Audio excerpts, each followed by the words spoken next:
Welcome back to the Molasses Report. Can you all believe this is episode 5? That's nuts. What started as a dream became something fun and something people want to hear. Although, shout out to my coworkers and my sister for carrying the download numbers. But anyway, for this episode, I want to talk about a feeling that sneaks up on you. Usually late at night, usually after scrolling for longer than you meant to. It's a sudden drop in your stomach when you realize everyone else is moving faster than you. They're engaged. They switched careers. They bought a house. They finally figured it out. And you're sitting here thinking, did I miss a meeting? Not because you want their life, but because you're starting to wonder if you're late to your own.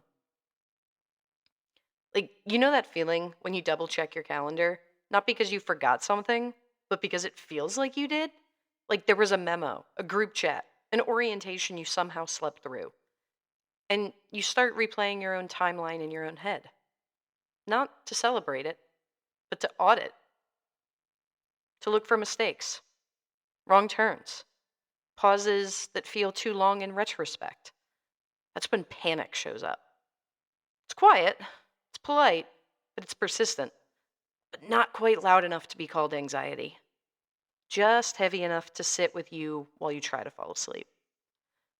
I'll make this personal for a second. I really thought by now I would have traveled more. I had a whole version of my 20s and then my 30s mapped out in my head.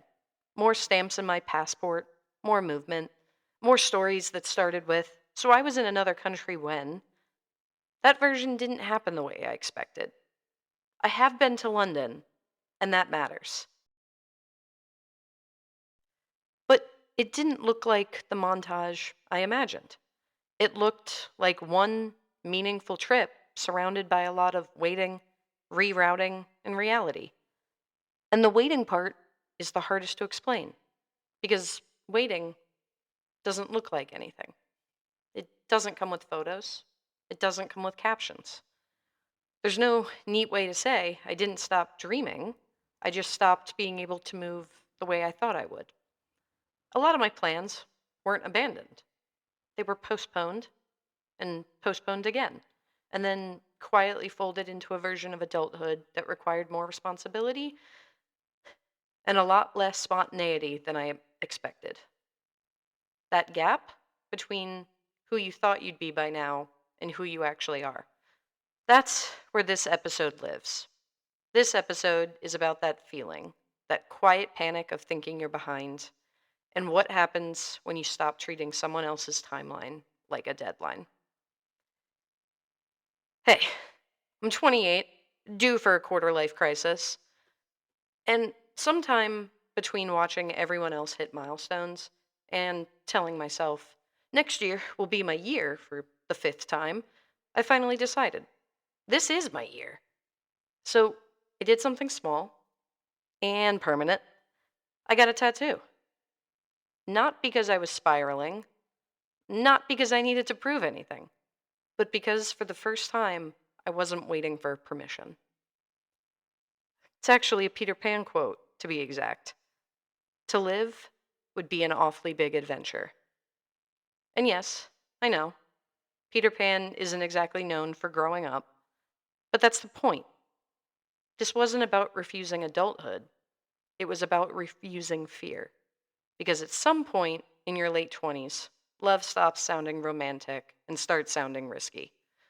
It sounds like timing issues, like baggage, like getting hurt again. And suddenly, choosing love, real love, brave love, feels like the biggest leap of all. So while everyone else was adding rings, houses, last names, I added a reminder that loving deeply is still worth it, that choosing joy is still allowed, that my life doesn't need to match anyone else's calendar to be meaningful. This wasn't rebellion, this was alignment, a quiet way of saying, I'm here, I'm ready, and I'm not behind. I'm just finally on my own timeline. And before we move on, quick housekeeping here. Sorry, Mom. Sorry, Dad. And to anyone related to me who's listening to this episode right now, because, surprise, I haven't told you yet. You're finding out the same way everyone else is through a podcast, which feels weirdly on brand for me, but probably deeply alarming for you. To be clear, the tattoo's meaningful. It's not huge. It's spelled correctly. No, it's not on my face. Yes, you can call me and process this later, preferably after you've taken a walk, reminded yourself that I am 28 and gainfully employed. And Dad, you have a tattoo too. This is not a cry for help, it's just the tattoo. We love the idea of being on track. It sounds comforting, linear, predictable. Graduate by this age, settle down by that age, hit certain milestones in a very specific order at a very specific pace without stopping too long to ask whether any of it actually fits. On track only works, though, if everyone starts in the same place, with the same resources, the same responsibilities, same nervous systems, and they don't. So, what we're really saying when we say on track is, are you moving at a speed that makes other people comfortable? Because the moment you deviate, pause, pivot, rest, rethink, people start asking questions. Not curious ones, concerned ones. Eventually, you're going to start asking them too. We also don't talk enough about the fact that an entire global event blew a hole through everyone's timelines. COVID didn't cancel plans, it collapsed momentum. Trips didn't happen, careers stalled, rerouted, relationships froze, or ended under the pressure. Time stopped feeling like time. And yet, somehow, we're all expected to pretend that it didn't count. Like, we didn't just collectively lose years for survival. Productivity was supposed to bounce back on schedule. Everyone had equal capacity to use that time wisely. But COVID didn't even end cleanly. There was no universal resume life date, no collective exhale, just a slow, awkward reopening where everyone had a different level of damage and a different capacity to pretend they were fine. Some people came out of it with new priorities. Some people came out numb. Some came out grieving versions of themselves they never got to become. Some moved forward, some stayed still. Some went backward just to try to stay afloat. None of that means you failed. It means you lived through something unprecedented. If your life feels a little off schedule, it might be because the schedule broke. Comparison doesn't just steal joy, it steals time. Because when you compare your life to somebody else's, you're not looking at where they are. You're importing their entire timeline and overlaying it onto yours. You forget the context, you forget the trade offs, you forget the parts they didn't post. You forget that their success might be happening in a season you haven't reached yet. Or worse, in a season you chose not to enter. We often treat other people's outcomes as evidence, a proof that there is a right pace, a correct order. But we never get that full data set. We get the highlight, the headline, the announcement. And yet, we let that partial information interrogate our entire life. That's not fairness. That's self sabotage dressed up as motivation. Then again, one of the hardest parts about moving at your own pace is having to explain it. People often ask, so what's next? Where do you see this going? You still doing that? And you can hear the subtext. Shouldn't you be further along by now? So you over explain, you justify, you rush answers that deserve more time. there's a specific exhaustion that comes from having to narrate your life before you've completed living it, from being asked to summarize something that's still unfolding. And slowly, you stop checking in with what you actually want because you're too busy managing how it sounds. But a lot of meaningful lives look confusing. Growth is rarely obvious while it's happening, it's only clean in hindsight. And if you're constantly forcing clarity before it's honest, you'll end up choosing answers instead of listening for them. We don't talk enough about the seasons where nothing obvious happens. No announcements, no milestones, no big reveals. Just living, observing, learning, recovering. The seasons often get labeled as stuck, wasted, falling behind.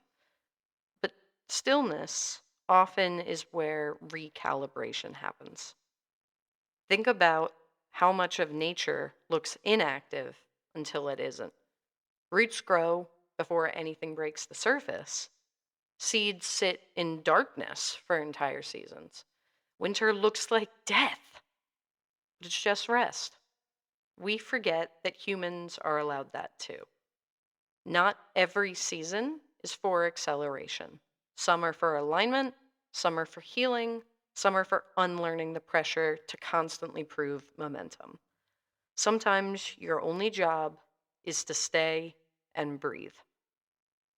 If you're listening to this and quietly measuring yourself against someone else, pause for a second, not to fix anything, not to reframe. Just notice the pressure.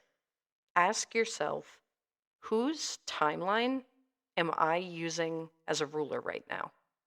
And frankly, when did I agree to that? Don't have to answer me, just notice. If you feel behind right now and you're mourning a version of you that doesn't get to exist, I want to offer you this. You're not late. You're not failing. You're not missing some invisible benchmark everyone else got the memo on. You're just living on a timeline that hasn't revealed its shape. That's okay. You don't owe speed. You don't owe explanations. You don't owe anyone a version of your life that makes sense to them before it makes sense to you. You're allowed to grieve the life you thought you'd have and be happy with the one you have right now. Grief doesn't mean regret. It means you cared. It means you imagined something beautiful. Slow doesn't mean wrong. Quiet doesn't mean empty. Unclear doesn't mean unintentional. Sometimes it means you're becoming someone you couldn't have planned for. Move when you're ready. Pause when you need to. Trust that your timing doesn't have to look impressive to be right. To live would be an awfully big adventure. This has been the Molasses Report.